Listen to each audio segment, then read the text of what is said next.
Yes.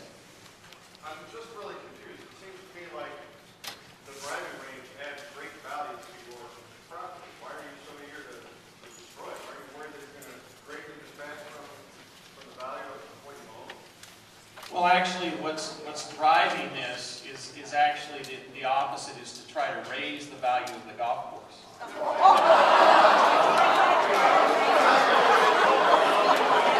sorry. Excuse me.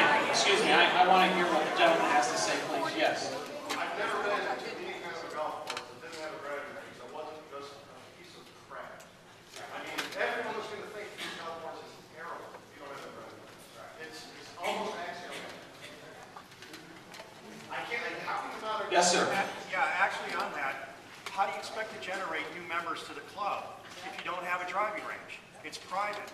Who here would join a club that's private and didn't have a driving range? Anybody? So that changes the whole picture of the community. Let me try to offer you some thoughts on that.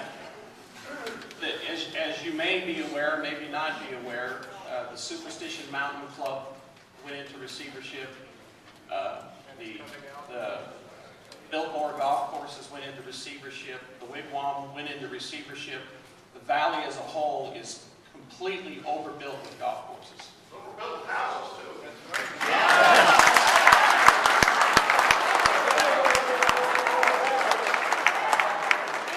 And so what's happening is the golf course industry as we know it is changing.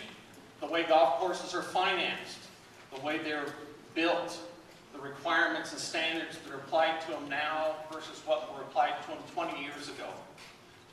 It would probably be pretty difficult to pull off a Red Mountain Ranch golf course in today's economy.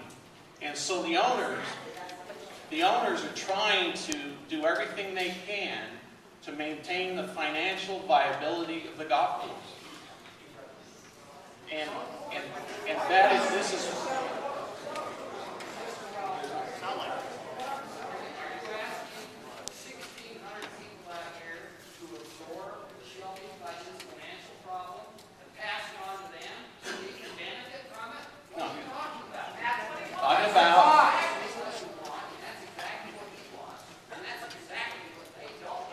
You want me to answer you, Cannon, or are you asking and answering?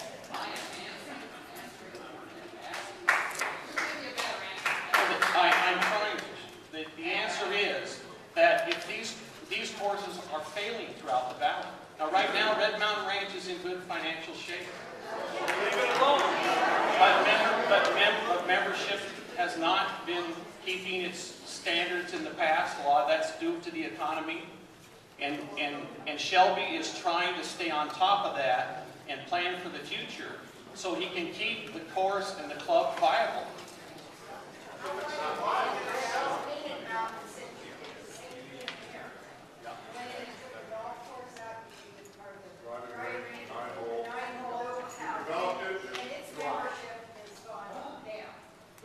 Well, when Shelby bought Painted Mountain, it was in receivership. He bought it out of bankruptcy. The memberships were gone through bankruptcy court. Parking lot was full every weekend. Yeah, isn't that amazing? Yes, sir. I can understand your mind. I can understand this. And when you made a comment a moment ago, when you were giving the introduction, that this is one of the best times to invest, I can't think of any worse time for this kind of development that is being brought to, for all the reasons that have been presented. And discussing these issues with you, I'm not going to take this long. All we know is what your position is, and I think the position is well stated here. And it is obviously not going to be resolved here whatsoever, because I understand your position. No, and I appreciate your comments, and it's not my desire to cause you to change your mind. It's just to give you feedback and information to the comments and questions you may have. John? Yes.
certainly make a note of that, John. Thank you.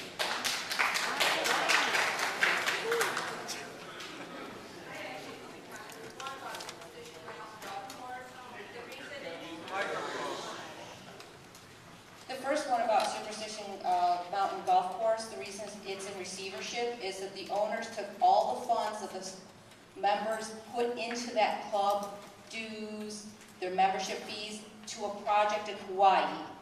Not because there are not enough members and they're not paying their dues. There are enough members to manage that course. They siphoned the money out of there. So I just want to make that clear when you say that they're in receivership. Yes, they are, but that's because the owners did something that wasn't very good for that course.